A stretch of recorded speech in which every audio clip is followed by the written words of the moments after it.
Bonjour Gérald. Bonjour Samuel. Alors que s'ouvre le salon des Thermalies aujourd'hui à Paris, c'est le salon de la thalassothérapie et du bien-être. Et bien ce matin avec vous, on parle justement des bienfaits des cures thermales.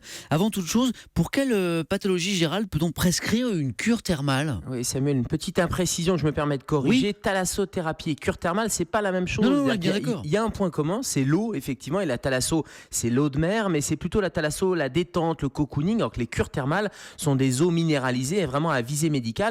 Alors les indications, ce sont des indications médicales qui sont en fonction des stations. Alors bien sûr, il y a la peau, il y a l'insuffisance veineuse, il y a tout ce qui est problème respiratoire, vous savez, les bronchites pulmonaires chroniques obstructives par exemple, mais ça va même jusqu'aux maladies psychiatriques, les maladies articulaires. Alors généralement, c'est plutôt pour des maladies chroniques, mais ça peut être aussi pour des maladies plus aiguës ou après une maladie aiguë ou après une hospitalisation.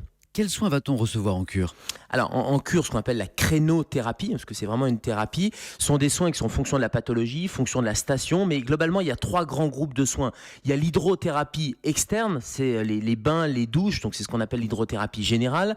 Il y a l'hydrothérapie interne ou locale, alors c'est soit par aérosol, je vous parlais des pathologies respiratoires par exemple, des inhalations, des nébulisations, et puis troisième groupe, ce sont des ingestions d'eau par exemple, ce sont des cures de boissons, et ça fait partie intégrale de la cure.